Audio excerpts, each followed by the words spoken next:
Okay. તો last લેક્ચરની અંદર આપણે બધાએ સેશન ને લોગિન ને એ બધું જોયેલું. આજના લેક્ચરની અંદર આપણે શું જોવાનું છે, ટેમ્પલેટ એડિટિંગ. તો મેં તમને જેમ બતાવ્યું કે મેં એક ટેમ્પલેટ ડાઉનલોડ કરેલું છે એડમિનનું. તમારે સિમ્પલ જઈને શું લખવાનું છે, આપણે બૂટસ્ટ્રેપ ઉપર આપણે કમાન્ડ રાખીએ છીએ, તો આપણે સિમ્પલ એવું લખવાનું કે ફ્રી ડાઉનલોડ બૂટસ્ટ્રેપ ટેમ્પલેટ, એટલે તમને જે મળે. હવે પહેલાં લેક્ચરની અંદર મેં આપણને વાત કરેલી હતી કે કોઈ પણ એક વેબસાઇટ હોય એના બે પહેલું હોય, એક એડમિન સાઇડ ને એક ફ્રન્ટ એન્ડ સાઇડ. તો હવે આપણે શું કરવાનું કે એડમિન સાઇડ માટે એડમિનના ટેમ્પલેટ ફાઇન્ડ કરવાના. એની અંદર શું હોય કે એની અંદર તમને બધા સેટિંગ્સ આપેલા હોય, જો અહીંયા આપેલું છે આવી રીતનું બધું. તો એ મેં ટેમ્પલેટ ડાઉનલોડ કર્યું, મારી પાસે ટેમ્પલેટ આવી ગયું. ટેમ્પલેટ આવી ગયા પછી મેં શું કર્યું કે એ ટેમ્પલેટને મારું જે ફોલ્ડર હતું HT Docs, એની અંદર એમ્પ્લોય મેનેજમેન્ટ, એની અંદર મારું જે એડમિન ફોલ્ડર બનાવેલું હતું એની અંદર મેં ટેમ્પલેટ મૂકી દીધું. હવે મારું ટેમ્પલેટ આવી ગયું. હવે ટેમ્પલેટ તો આવી ગયું, ડિઝાઇન આવી ગઈ. હવે મારે એને શું કરવું છે, PHP મારે એસ્ટેબ્લિશ કરવાની છે. તો મારે શું કરવું પડે, સૌથી પહેલાં કે આ જે ટેમ્પલેટ છે એની એક ઇન્ડેક્સ ફાઇલ ઓપન કરવાની. હંમેશા કોઈ પણ ટેમ્પલેટ ડાઉનલોડ કરો એની ઇન્ડેક્સ ફાઇલ તમારે હંમેશા ઓપન કરવાની. તો આની ઇન્ડેક્સ ફાઇલ હું જોઉં છું, index.html ઓપન કરું છું. આમાં ઇન્ડેક્સ ફાઇલ ઓપન કરશો એટલે આપણે બતાવશે કે ભાઈ ઓકે આ જે ટેમ્પલેટ છે એ ક્યાંથી શું વસ્તુઓ લઈ આવે છે. તો અહીંથી મને ખબર પડી કે વેન્ડરમાંથી એ ફોન્ટ ઓસમ ને એની બધી CSS લઈ આવે છે. CSS ફોલ્ડરમાંથી અમુક વસ્તુ લઈ આવે છે. પછી નીચે જાઓ તો વેન્ડરમાંથી એની જાવા સ્ક્રિપ્ટ ને બધું આવે છે. JS ફોલ્ડરમાંથી અમુક વસ્તુ આવે છે, વેન્ડરમાંથી આવે છે અને JS ફોલ્ડરમાંથી આવે છે. તો એનો મતલબ શું થયો કે મને એટલો આઈડિયા આવી ગયો કે મારું CSS, JS, SCSS, વેન્ડર અને IMG આ દરેક ફોલ્ડર છે એમાંથી કાંઈક ને કાંઈક વસ્તુ મારી ડિઝાઇનિંગમાં યુઝ થાય છે. તો આ વસ્તુને હું કોપી કરી અને બહાર એક ફોલ્ડર બનાવું છું, એડમિન ફોલ્ડરની અંદર એસેટ્સ, આમાં પેસ્ટ કરી દઉં છું. તો મેં કરી દીધી. CSS, image, JS, vendor, SCSS કરવાનું બાકી રહી ગયું, એ પણ કરી લઉં. તો કોઈ પણ ટેમ્પલેટ તમે લ્યો ને એની અંદર આ વસ્તુ કોમન હશે. આ વસ્તુ ખાસ ધ્યાન રાખજો. શું કોમન હશે કે એમાં જે વસ્તુ યુઝ થતી હશે ને એ બધી તમારે એક ફોલ્ડરમાં ભેગી કરી લેવાની. આઈડિયલી એસેટ્સ નામનું ફોલ્ડર મેં બનાવેલું છે, તો આપણે ભાઈ એ જ બનાવશું. એની અંદર હું મૂકી દઉં છું. પછી મેં શું કર્યું કે index.php એડમિનના રૂટ ઉપર બનાવી. તો આ index.php આવી ગઈ. હવે મેં શું કર્યું કે જ્યાં એ પાથ એનો હતો વેન્ડરવાળો, ત્યાં મેં મારો પાથ સેટ કરાવ્યો. તમે જુઓ આવું શું કામ કરાવ્યું કે હવે એને મારે ટાર્ગેટ તો આપવું પડે ને કે ભાઈ તમે CSSનો યુઝ કરો છે તો ક્યાંથી તમારે લઈ આવવાનું. હવે તો મેં શું કર્યું, એક બેઝ URL નામનું વેરિયેબલ બનાવી દીધું. એમાં પાથ આપી દીધો કે લોકલ હોસ્ટ, એમ્પ્લોય મેનેજમેન્ટ, એની અંદર એડમિન, એની અંદર એસેટ્સ, અને એ વેરિયેબલનો અહીંયા યુઝ કર્યો. એટલે શું થશે કે આ પાથ ઓટોમેટિક અહીંયા સેટ થઈ જશે. હવે એ જશે કે લોકલ હોસ્ટમાં ગયા, એમ્પ્લોય મેનેજમેન્ટમાં ગયા, એમાંથી એડમિન ફોલ્ડરમાં જશે, એમાંથી એસેટ્સમાં જશે, એટલે અલ્ટિમેટલી અહીંયા આવશે એડમિનમાં એસેટ્સ. એની અંદર શું છે, એને વેન્ડર, તો એને વેન્ડર મળી જશે. વેન્ડરની અંદર શું છે, ફોન્ટ ઓસમ, તો એને ફોન્ટ ઓસમ મળી જશે. તો આવી રીતે તમારે પાથ સેટ કરવાનું. પાથ સેટ કેવી રીતે કર્યું એમાં કોઈને ડાઉટ છે, કેવી રીતે પાથ સેટ કરવાનું?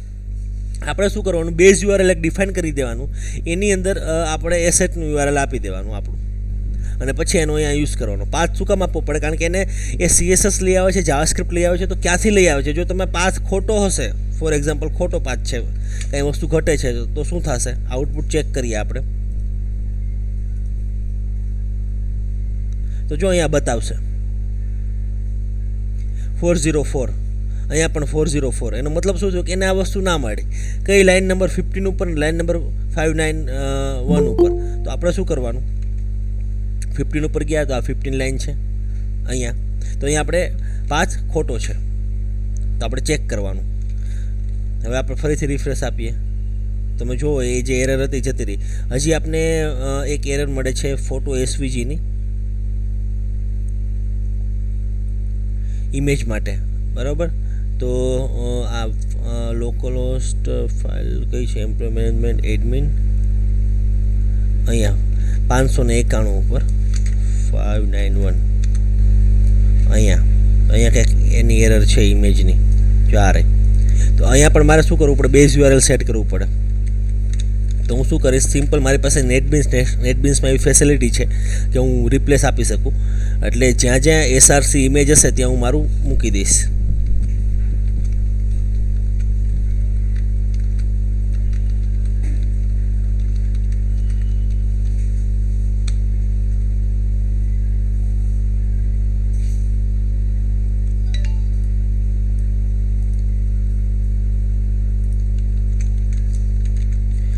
ફરીથી ચેક કરું છું. તો હવે તમે જો કન્સોલમાં કોઈ એરર નથી આવતી. તમારે ખાસ ધ્યાન રાખવાનું, ટેમ્પલેટ તમે જ્યારે કન્ફિગર કરતા હોય ત્યારે કન્સોલ ઓપન કરવાનું. કન્સોલ કેવી રીતે ઓપન થાય? રાઇટ ક્લિક કરવાનું, ઇન્સ્પેક્ટ એલિમેન્ટમાં જવાનું, બ્રાઉઝરમાં રાઇટ ક્લિક કરવાનું, ઇન્સ્પેક્ટ એલિમેન્ટમાં જવાનું, પછીમાંથી કન્સોલ. એવું ન કરવું હોય તો F12 પ્રેસ કરવાનું. F12થી પણ કન્સોલ ઓપન થાય. કન્સોલમાં જવાનું. કન્સોલમાં કાંઈ બી હશે ને તો તમને એરર બતાવી દેશે. જો તમે ટેમ્પલેટ કન્ફિગર કરો છો ને તમને ડિઝાઇનિંગ પ્રોપર નથી આવતી, કે ઇમેજ નથી આવતી, કે કોઈ અમુક વસ્તુ નથી આવતી, તો તમારે કન્સોલમાં જઈને ચેક કરવાનું. ત્યાં તમને એરર બતાવી દેશે કે આ ફાઇલ મિસિંગ છે. એ ફાઇલ મિસિંગ હોય એ લાઇન નંબર ઉપર જવાનું અને તમારે ચેક કરવાનું શું મિસિંગ છે, ત્યાં પાથ ચેક કરવાનું. તો આ કન્સોલનો ખાસ યુઝ કરવાનો જ્યારે ટેમ્પલેટિંગ તમે કરતા હોય ત્યારે. ઓકે, હવે બીજી વસ્તુ, મારે શું કરવું પડશે? હેડર ફૂટર અલગ કરવા પડશે. તો આ નવું ટેમ્પલેટ છે, તો નવા ટેમ્પલેટમાં આપણે જોઈએ કે કેટલી વસ્તુ કોમન છે ને કેવી રીતે હેડર ફૂટર અલગ કરી શકીએ. તો સૌથી પહેલાં આપણે ઓબ્ઝર્વ કરવાનું કે આમાં કેટલી વસ્તુ આપણે હેડરમાં લઈ શકીએ છીએ જે કોમન છે. તો આપણે આ ચેક કરીએ ક્યાં સુધીનું આવશે. તો મને લાગે છે કે આ સાઇડ બાર છે ને, સાઇડ બાર ને એ જે આખો ઉપરનો પોર્શન છે એને આપણે હેડરમાં મૂકી શકીએ.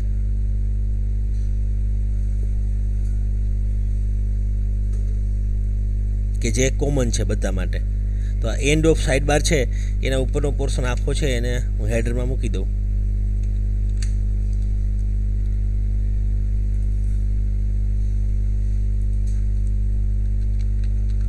header.php ની અંદર મૂકી દઉં છું. બરાબર, એક footer.php બનાવું છું.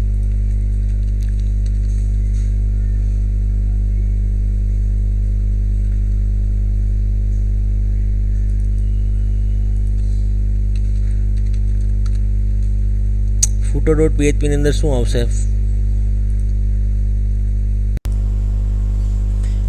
આના સિવાયનો જે પોર્શન છે એ ફૂટરમાં આવશે.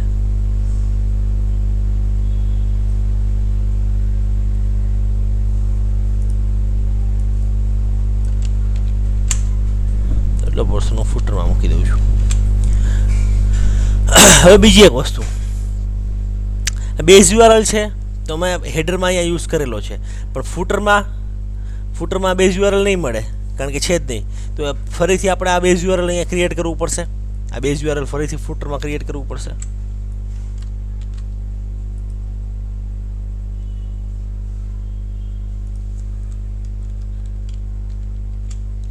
હવે બેઝ URL તો ઇન્ડેક્સમાં પણ યુઝ થાય છે.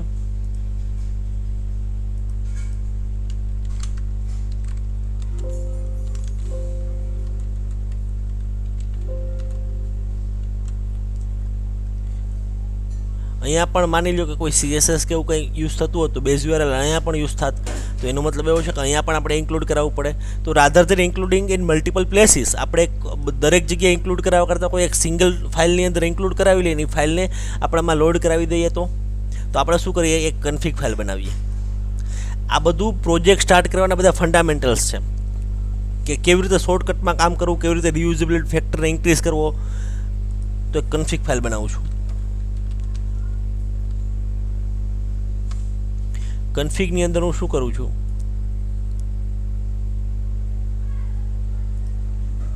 આ વસ્તુ એડ કરી દઉં છું. બેઝ URL, બરાબર. અને બેઝ URL ને બદલે હું એને નામ આપી દઉં છું assets URL. ઓકે, અને જ્યાં અમે બેઝ URL છે ત્યાં મારે ચેન્જ કરવા જવું પડશે, તો હું ચેન્જ કરી લઉં. બેઝ URL જગ્યાએ assets URL સેવ આપી દઉં. ફૂટરમાં પણ સેમ વસ્તુ અને ઇન્ડેક્સમાં પણ સેમ વસ્તુ. ઓકે, હવે આ કન્ફિગ ફાઇલને હું દરેક જગ્યાએ ઇન્ક્લુડ કરાવીશ, હેડરમાં, ફૂટરમાં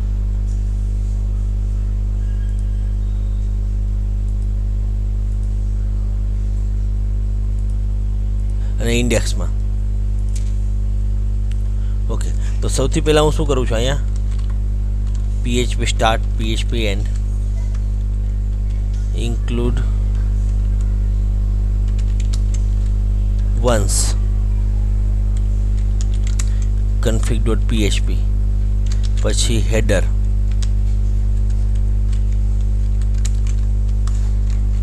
ઓકે, પછી અહીંયા ફૂટર.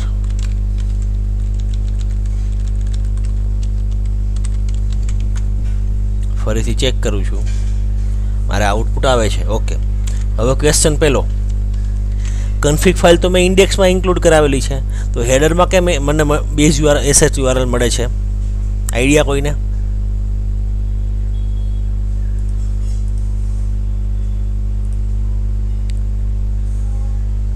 હેડરની અંદર શું કામ એસએચ યુઆરએલ મળે છે ભાઈ?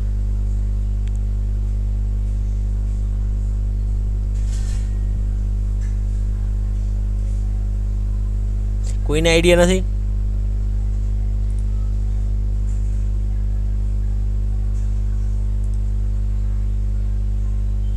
ઓકે, વોઇસ તો સંભળાય છે ને બધાને? Yes sir. ઓકે ઓકે, તો હવે જો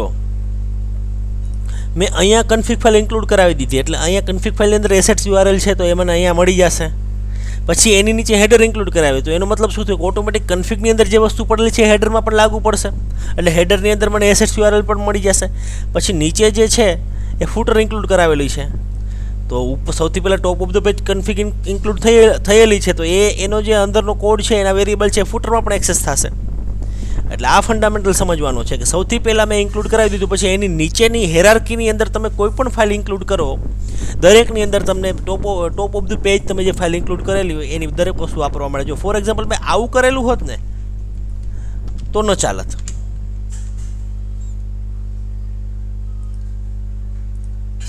જો જતું રહ્યું બધું, કન્સોલમાં ચેક કરો.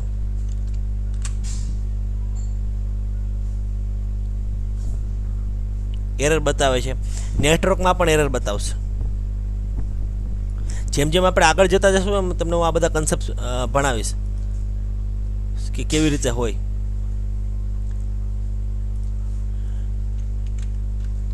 કારણ કે એને એસેટ યુઆરએલ જ ના મળ્યું,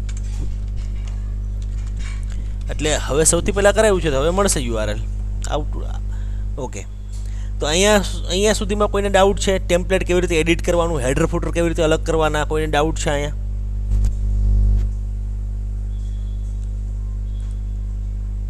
ના સર. ઓકે ઓકે, હવે આજે હા બોલો મૌલી, બોલો.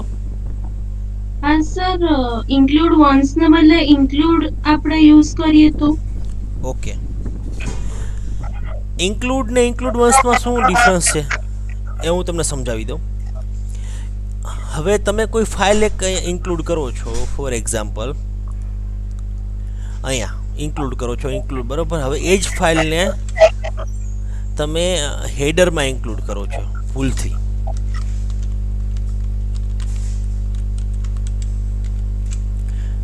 આવી રીતે, તો શું થશે કે બે વખતે ફાઇલ ઇન્ક્લુડ થશે. શું કામ? કારણ કે એક વખત તો પહેલાં ટોપ ઓફ ધ પેજ થઈ જ ગઈ ઇન્ક્લુડ અહીંયા, પછી હેડરમાં એ ફરીથી ઇન્ક્લુડ કરશે, રાઈટ? તો આ શું થશે? કારણ વગરનો લોડ લેશે ને એકને એક ફાઇલ બે વખત ઇન્ક્લુડ થઈ જશે. તો ઇન્ક્લુડ વન્સ શું કરે કે ઉપરની હેરાર્કીમાં ચેક કરી લે કે જો કોઈ ફાઇલ ઓલરેડી એક્ઝિસ્ટ હોય, ઇન્ક્લુડ થયેલી હોય, તો બીજી વખત ઇન્ક્લુડ નામ ઉપરથી જ ખબર પડે ઇન્ક્લુડ વન્સ એટલે એક જ વખત ઇન્ક્લુડ થશે. ક્લિયર? Okay sir. આ ડિફરન્સ છે ઇન્ક્લુડ એટલે ઇન્ક્લુડ વન્સ જ વાપરવાનું હંમેશા. Okay sir. ઓકે, તો આપણે ટેમ્પલેટ, હા ક્વેશ્ચન છે કોઈને? ઓકે, તો આપણે ટેમ્પલેટ એડિટિંગ કેવી રીતે કરવું એ જોઈ લીધું. એટલે હવે આપણે જે લોગિન ને બધું મેકેનિઝમ હતા એ આપણે અહીંયા જ જોશું. તો આમાં ટેમ્પલેટ એડિટિંગ કરવામાં કોઈને કાંઈ ડાઉટ છે? ઓકે, હવે આપણે શું કરીએ, એડમિન પેનલમાં જતાં પહેલાં આપણે લોગિનની મેકેનિઝમ આપણે કરવું પડે. તો સૌથી પહેલાં આપણે શું કરીએ, એક લોગિનની ફાઇલ ક્રિએટ કરીએ, જે આપણે કાલે ઓલરેડી ક્રિએટ કરેલી હતી. તો આપણી પાસે લોગિનની ડિઝાઇન છે રેડી, તો એ ડિઝાઇનનો આપણે યુઝ કરીએ.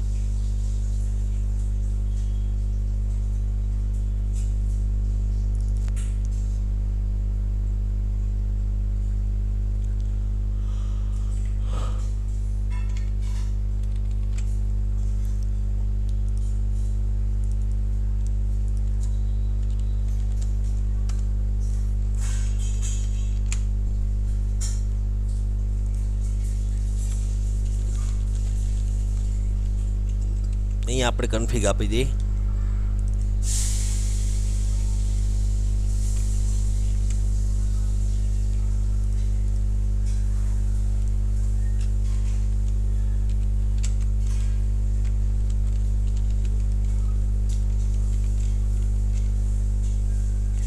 અને આપણું જે એચરીફ વેન્ડર જે છે ત્યાં એસેટ્સ યુઆરએલ આપી દઈએ.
ઓકે, તો આપણે હવે લોગિન ફાઇલની અંદર આવી ગયા.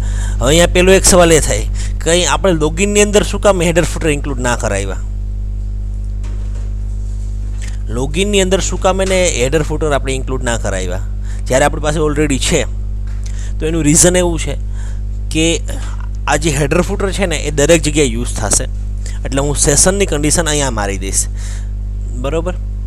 હવે જો હું લોગિનમાં હેડરનો યુઝ કરું, લોગિનમાં હું હેડરનો યુઝ કરું તો શું થાય કે સૌથી પહેલાં આવે, પછી હેડરમાં જાય, હેડર ચેક કરે કે સેશન એડમિન આઈડી છે કે નહીં. એડમિન આઈડી ક્યારે હોય? જ્યારે કોઈ લોગિન કરેલું હોય ત્યારે. લોગિનને ન કરેલું હોય તો એને લોગિનમાં રીડાયરેક્ટ કરી દે. તો આ શું કરશે? જેવું લોગિનમાં આવશે હેડર કોલ થશે, હેડરમાં ચેક થશે કે એડમિન આઈડી છે નહીં, એટલે સીધું લોગિન ઉપર રીડાયરેક્ટ કરી દેશે. ફરી લોગિન ઉપર આવશે, ફરી હેડરમાં જશે, હેડમાં ચેક થશે કે સેશન આઈડીથી ફરી લોગિનમાં રીડાયરેક્ટ કરી દેશે. તો ફરી લોગિનમાં આવશે તો લોગિનમાં ફરી પાછું જો અહીંયા આવી રીતે એને header.php મળે, પાછું લોગિનમાં આવશે, હેડરમાં જશે એટલે હેડરની અંદરનો લખેલો આ કોડ એક્ઝિક્યુટ થશે. આ કોડ એક્ઝિક્યુટ થશે તો એડમિન આઈડી આપણી પાસે જનરેટ થયેલું નહીં હોય, એટલે ફરી લોગિનમાં રીડાયરેક્ટ કરી દેશે. તો લોગિનમાં આવશે, ફરી લોગિનમાં આવીને પછી ફરી પાછું હેડરમાં જશે. તો સમજાણું શું થશે? રિકર્સિવ લૂપમાં જતું રહેશે. શું થશે? રિકર્સિવ લૂપમાં જતું રહેશે. એટલા માટે આપણે લોગિનની અંદર હેડર છે ઇન્ક્લુડ નથી કરતા. શું કામ કે રિકર્સિવ લૂપમાં ન જાય. એટલે હંમેશા કોઈ પણ ગમે એવડો મોટો પ્રોજેક્ટ હોય કે આજ તમે 5 વર્ષનો એક્સપિરિયન્સ થઈ જાય, 10 વર્ષનો એક્સપિરિયન્સ થઈ જાય, આ વસ્તુ મગજમાં ખાસ ધ્યાન રાખવાની કે લોગિનની અંદર ક્યારેય હેડર ફૂટર ઇન્ક્લુડ નહીં થાય. કારણ કે લોગિનની અંદર હેડર ફૂટર જે છે એ ક્યારેય તમે ઇન્ક્લુડ ના કરી શકો, કારણ કે તમારો જે સેશનનો તમે કોડ લખેલો છે એ તમે હેડરમાં લખેલો છે, અને એ હેડર જે છે એ ડિસાઇડ કરે છે કે આને આગળ જવા દેવો કે ના જવા દેવો. જો તમે લોગિનની અંદર હેડરનો યુઝ કરો તો શું થાય કે તમારું જે લૂપ છે એ રિકર્સિવ લૂપમાં જતું રહે. હેડર છે એ લોગિનમાં રીડાયરેક્ટ કરે, લોગિન છે એ ફરી પાછું હેડરમાં રીડાયરેક્ટ કરે, હેડર છે એ ફરી લોગિનમાં રીડાયરેક્ટ કરે. સમજાણું કે ના સમજાણું? કન્સેપ્ટ થોડું ટ્રિકી છે. સમજાણો બધાને? કામિલ?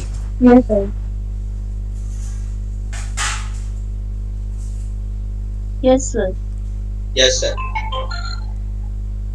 ઓકે, તો હેડરમાં શું કામ નહીં કરીએ? હવે તમે આજ પછીના કોઈ પણ પ્રોજેક્ટ બનાવો, જ્યારે હેડર ફૂટ અલગ કરો તો મેક શ્યોર કે તમારી લોગિનની અંદર હેડર ફૂટ અલગ થવાનો છે, એની સેપરેટ ફાઇલ જ હોવી જોઈએ.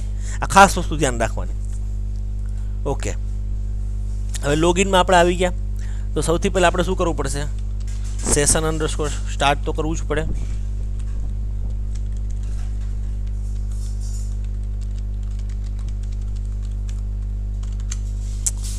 કાલનો જે કન્સેપ્ટ હતો એ જ કન્સેપ્ટ છે, ખાલી ડિઝાઇન અલગ છે આપણી પાસે, બાકી કોઈ વસ્તુ નવી નથી આપણી પાસે. બરોબર. ઇનપુટ ટાઈપ ટેક્સ્ટ છે, અહીંયા આપણે આપી દઈએ યુઝર નેમ. આપણી પાસે શું હતું કાલમાં? યુઝર નેમ ને પાસવર્ડ, બે જ વસ્તુ છે આપણી પાસે. યુ નેમ ને પાસવર્ડ.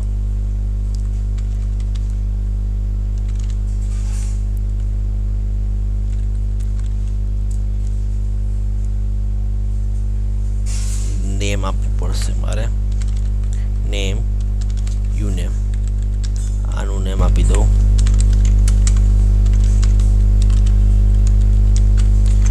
અને બાકી બધી વસ્તુ છે ને નકામી છે મારા માટે, તો રિમૂવ કરી નાખું છું. કે રિમેમ્બર મીની કોઈ જરૂર નથી. પછી કાંઈ કોઈ વસ્તુની જરૂર નથી.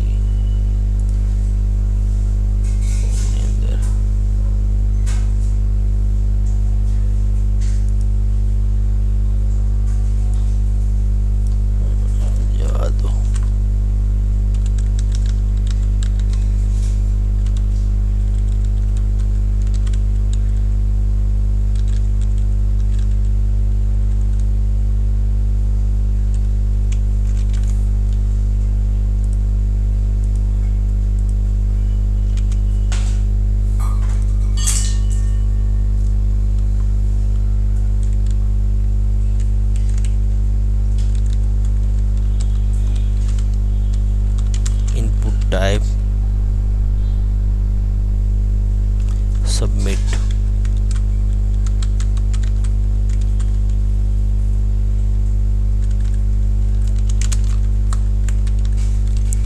Sub અને value login. ઓકે, આ ફોરગોટ પાસવર્ડનું કંઈ કામ નહીં. ટેમ્પલેટમાં આવી રીતે એડિટિંગ થાય, નકામી વસ્તુ કાઢતી જવાની, જેટલી વસ્તુ આપણે જરૂર હોય એ રાખવાની.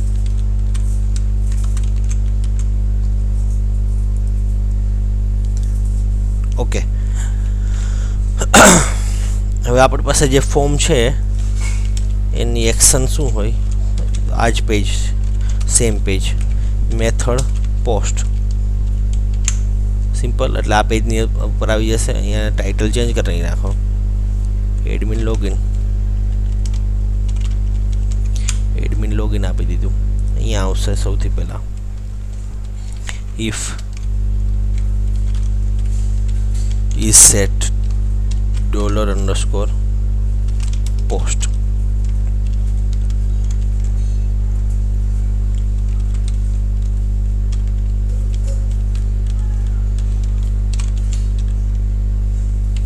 હવે ખાસ વસ્તુ સમજવાની છે, આ કન્સેપ્ટ ખાસ સમજવાનો છે, એટલા માટે હું આજે ફરીથી લોગિન કરાવું છું બીજી વખત. ખાસ ધ્યાન રાખજો દરેક વ્યક્તિ.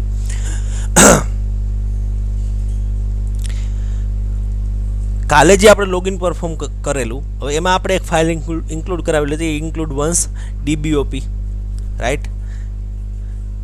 હવે મારે અહીંયા હું ક્યાં છું? એડમિન ફોલ્ડરની અંદર. એડમિન ફોલ્ડરમાં લોગિનમાં, એટલે જમ્પ મારીને એક ડિરેક્ટરી બહાર જવાનું.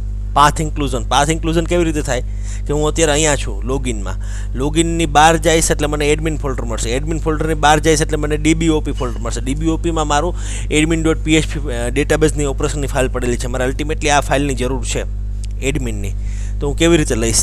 તો હવે આપણે દર વખતે આવી રીતે રિલેટિવ પાથ આપવા એના કરતાં આપણે એક વખત શું કરીએ કે આપણું બેઝ URL સેટ કરી લઈએ. તો કન્ફિગ આપણે ઇન્ક્લુડ કરાવેલી જ છે, તો આપણે એક બેઝ URL આપી દઈએ, બેઝ URL. એની અંદર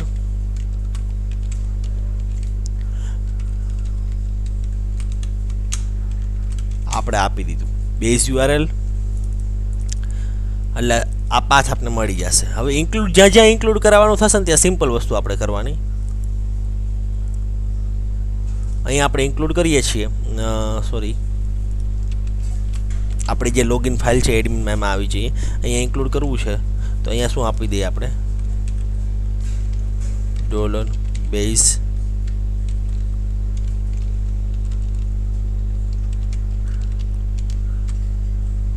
કોન્કેટિનેશન, આ બધું કાઢી નાખો. સિમ્પલ. આમાં કોઈને ડાઉટ છે? ઓકે. ચેક કરવા માટે શું કરીએ ખબર છે? ડિબગ કેવી રીતે કરવાનો? ઇકો, આ 5 જે છે ને એને આપણે ઇકો કરાવીએ અને પછી એક્ઝિટ આપી દેવાનું. એટલે ડિબગ, આને ડિબગિંગ કર્યું કહેવાય. એટલે દેખાશે તમને, જો રિફ્રેશ કરું ને, જો પ્રિન્ટ થઈને આવે છે દેખાય દરેક વ્યક્તિને local host employ DBOP admin.php. એટલે શું થયું, હું મારા એક્ઝેક્ટ પાથ સુધી પહોંચી ગયો. એટલે મારે જે ડોટ કરીને રિલેટિવ પાથ આપવો પડે અને ચેક કરવું પડે, એના કોઈ આપણે જે માથાકૂટ કરવી પડે એવું ના કરવું પડે. એક જ જગ્યાએ કન્ફિગની અંદર તમે આ URL મેન્ટેન કરી શકો. કાલ સવારે તમારું પ્રોજેક્ટ URL ચેન્જ પણ થઈ જાય તો પણ તમારે એક જ જગ્યાએ ચેન્જ કરવા જવું પડે કન્ફિગની અંદર. દરેક જગ્યાએ ચેન્જ ના કરવા જવું પડે. તો આ રીયુઝેબિલિટી કહેવાય.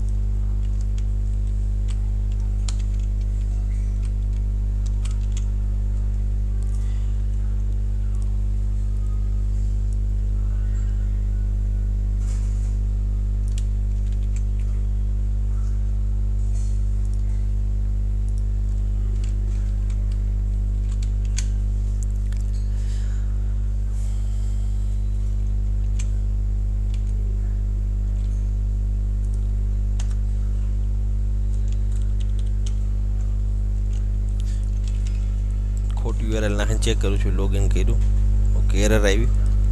શું એરર આવી? Include once wrapper is disabled in server configuration login line number 6. Line number 6 ઉપર શું એરર આવેલી? ઓકે, અહીંયા આપણે એરર મળી. ઇન્ક્લુડ વન્સ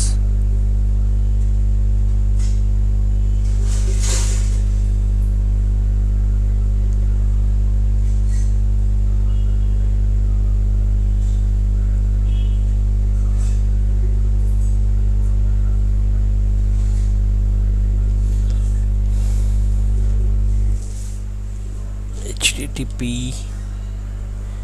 localhost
એડમિનની અંદર 3 નંબરની લાઈન ઉપર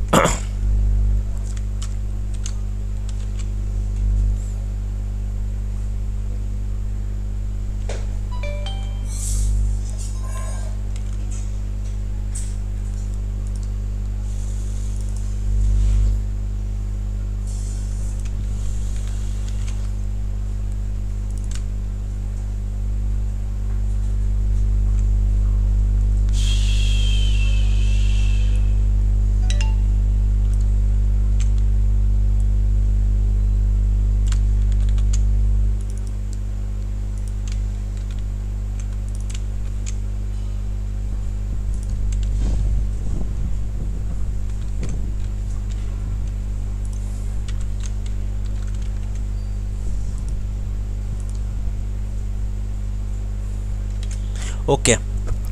હવે આ પાથનો જે કન્સેપ્ટ છે ને એ થોડો કોમ્પ્લિકેટેડ છે તમારા માટે, સમજવું અત્યારે, કારણ કે અમે લોકો ઘણા ટાઈમથી ફ્રેમવર્કની અંદર કામ કરીએ છીએ, તો અમારે પાથ છે જે ને અમે ઓટો પાથ સેટ કરાવીએ છીએ. હવે એક બે વસ્તુ ખાસ મગજમાં નોટ ડાઉન કરી લો, બધા નોટ પેન લઈને બેસો અથવા નોટ પેડમાં ક્યાંક લખી લો. જ્યારે તમે ડિઝાઇનિંગની અંદર હેડર ફૂટર ઇન્ક્લુડ કરાવતા હોય ને એમાં CSS ને બધું ઇન્ક્લુડ કરાવતા હોય, ત્યારે તમારી પાસે કેવો પાથ હોવો જોઈએ? આવો HTTP, local host, employ management, admin અને એસેટ્સ. એટલે તમારી પાસે ઇન શોર્ટ લોકલ હોસ્ટ સર્વરનો પાથ હોવો જોઈએ. આજે મને કોઈ આઈ થિંક દિનેશે કે કોઈ એક ક્વેરી પણ પૂછેલી હતી કે $_સર્વર શું છે, બરાબર. પણ જ્યારે તમે ઇન્ક્લુડ વન્સ કરાવતા હોય ને, ત્યારે ઇન્ક્લુડ વન્સ કરાવતા હોય ને ત્યારે તમારે પાસે સિસ્ટમનો પાથ હોવો જોઈએ, સર્વરનો પાથ હોવો જોઈએ. તો સર્વરનો પાથ કેવી રીતે મળે? $_Server document_root. આનાથી આપણે સર્વરનો પાથ મળે. પછી આપણા પ્રોજેક્ટનું નામ, એટલે આપને આવી રીતે મળે. મેં તમને ઇકો કરીને પણ બતાવેલું, ઇકો $base URL exit.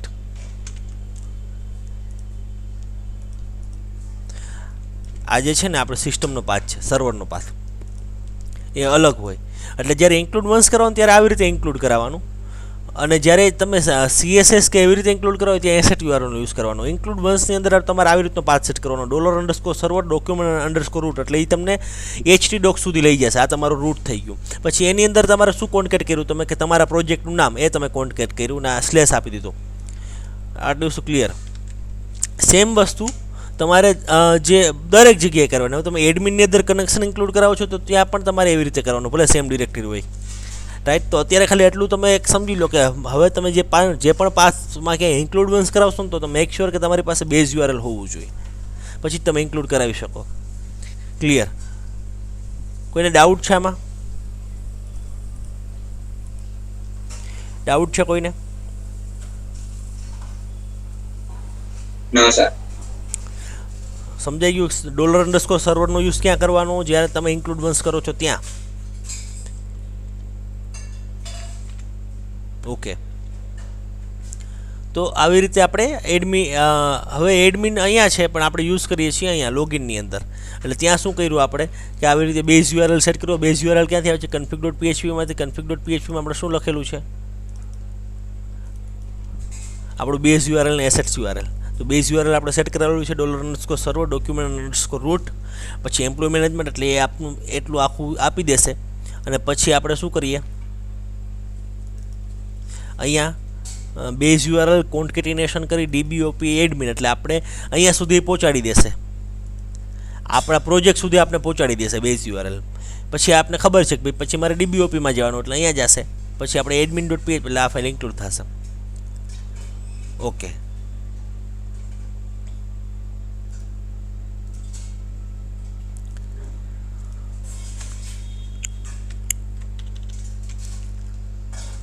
સાચું નાખું છું એડમિન. આપણે ઇન્ડેક્સ ઉપર રિડાયરેક્ટ કરી દઈએ છીએ.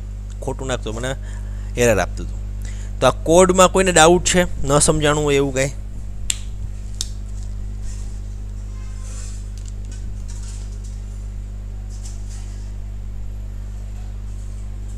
મૌલી, દિનેશ, દીપક, દીપ, કામિલ. ઓકે. આ કન્સેપ્ટ જે ન સમજાણો હોય તો મને પર્સનલી પણ પૂછી લેજો. $_સર્વરનો કન્સેપ્ટ ને એ શું છે. મને કોઈ ક્વેરી કરેલી હતી આજે. હા, ક્વેરી કરેલી હતી કે $_સર્વર શું છે, $_કુકી શું છે.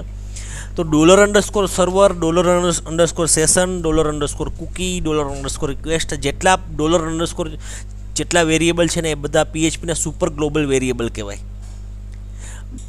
બરાબર. હવે એનું આઉટપુટ આપણે જોવું હોય તો સિમ્પલ શું કરવાનું, આપણે કોઈ એક ફાઇલમાં જવાનું, કોઈ પણ એક ફાઇલની અંદર, અને એને ડમ્પ કરાવી દેવાનું. આવી રીતે કે ફોર એક્ઝામ્પલ હું $_સર્વરને ડમ્પ કરાવું છું તો મને શું આઉટપુટ મળે ચેક કરીએ આપણે. Local host employ management EXP. આ મેં $_સર્વરને ડમ્પ કરાવેલું છે. તો એની પાસે કેટલી ઇન્ફોર્મેશન છે જો તમે ચેક કરો. ડોક્યુમેન્ટ રૂટ જે આપણે યુઝ કર્યું, $_સર્વરની અંદર શું હોય? ડોક્યુમેન્ટ રૂટ જે આપણે હમણાં યુઝ કર્યું. એ સિવાય બીજું શું હોય તો આપણે એ પ્રોટોકોલ આપે. એ સિવાય શું આપે આપણે બીજું શું શું ઇન્ફોર્મેશન આપે છે, રિક્વેસ્ટ યુઆરઆઈ આપે છે, પછી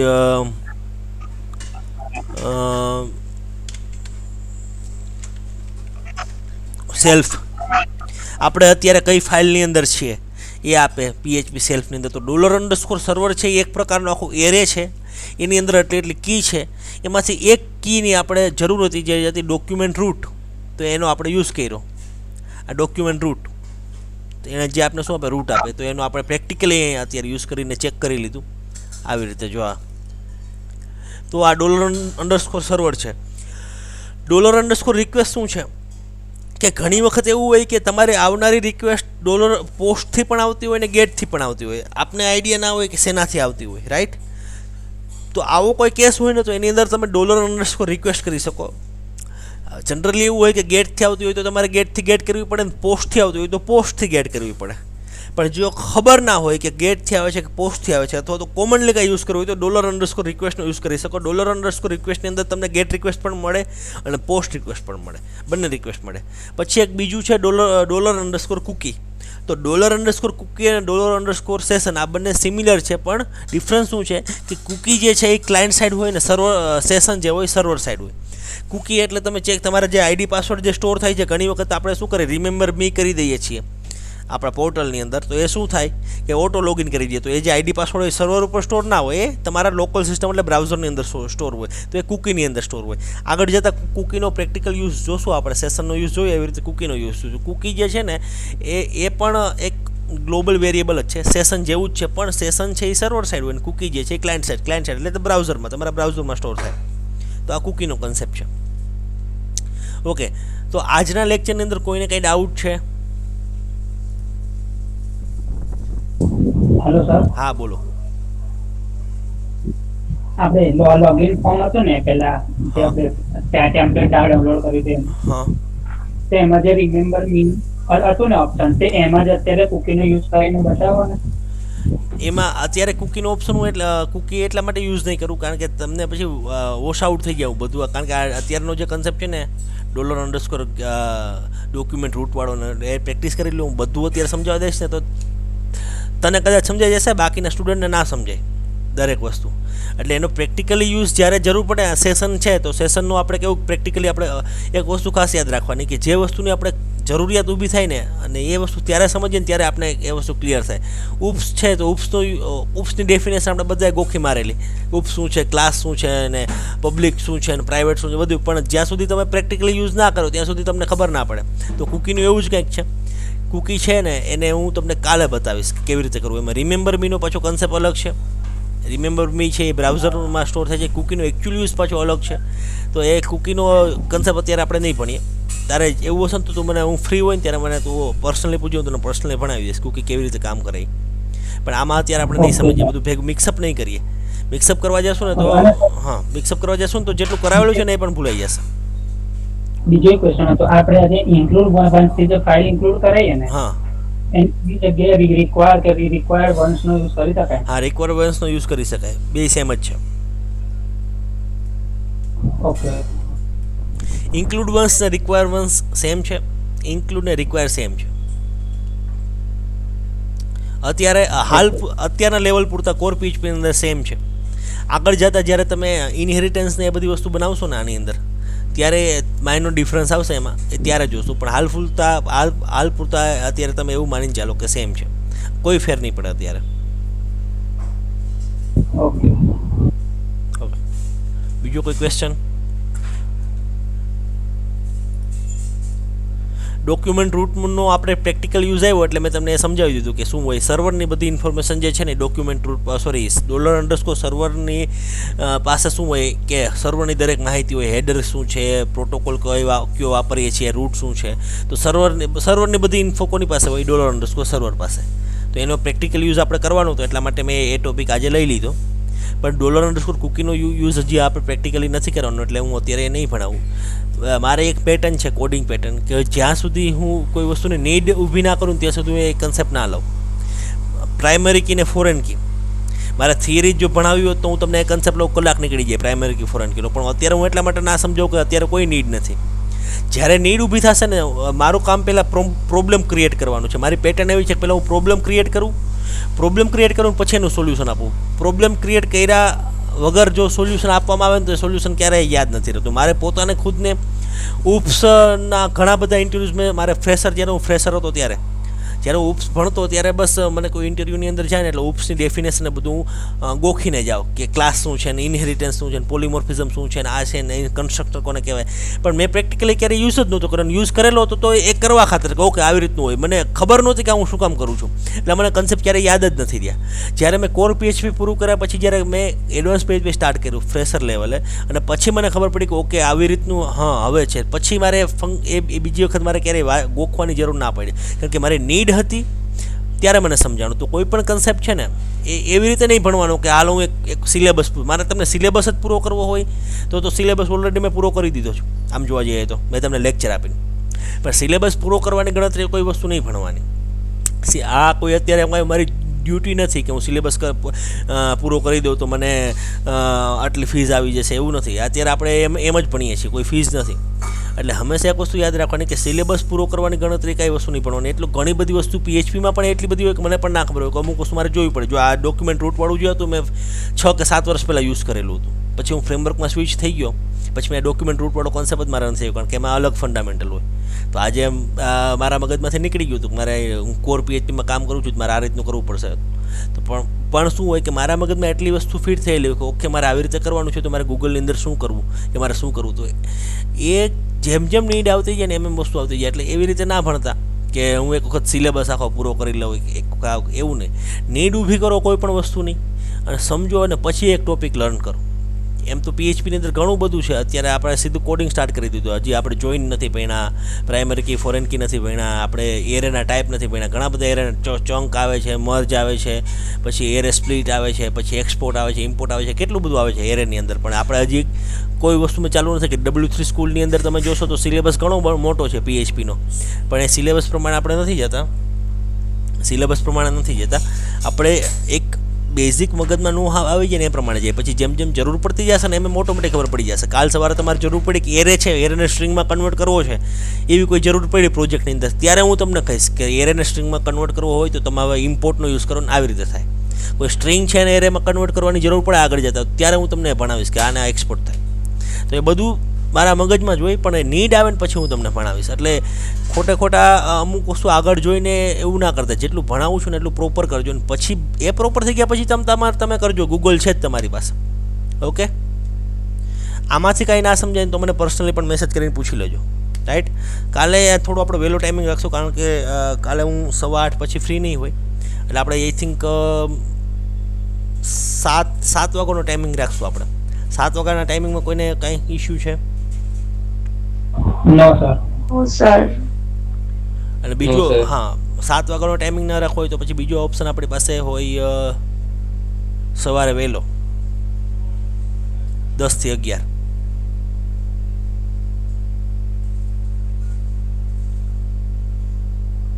બંને સુટેબલ છે. ચાલે સર બંને. તો સવારે કેમ કે 10:30નો ટાઈમ રાખી દઈએ, 10:30 થી 11:30નો ટાઈમ રાખી દઈએ સવારે. ઓકે સર ચાલશે. ઓકે, 10 થી 11ના ટાઈમમાં કોઈને કાંઈ ઇશ્યુ સવારે? ના સર. ઓકે, સારું, ચાલો વાંધો નહીં, અહીં સુધી રાખીએ. બરાબર. આનો કોડ જે છે ને એ તમને ઝીપ કરીને હમણાં આપી દઉં. ઉભા રહ્યો કે કાલે જ એક સાથે આપું. હજી આમાં કામ કરું, એક કામ કરો ને, કાલે જ આપીશ આનો કોડ. અત્યારે કોઈને સમજવું હોય ને તો સ્ક્રીનશોટ તમને મોકલાવી દઉં, અથવા તો તમે પોતે કેપ્ચર કરી લો સ્ક્રીનશોટ. બાકી આનું કાલે આમાં હું કમ્પ્લીટ કરીશ ને પછી હું તમને કોડ આપીશ. આ કોડ છે ને એ ડેમો જ છે, એમાં કંઈ કામનું નથી અત્યારે. Hello sir. હા બોલો. આ જે રેકોર્ડિંગ કર્યું છે ને એ ગૂગલ પર એટલે યુટ્યુબ પર અત્યારે મૂકી દેજો, અત્યારે કે કાલે, તો ફરી જ્યારે જોવું પડે ને આ ટેમ્પલેટ એડિટિંગનું તો ફરી જોઈ શકાય. ઓકે, વાંધો નહીં, શ્યોર. સારું, ચાલો વાંધો નહીં, અહીં સુધી રાખીએ.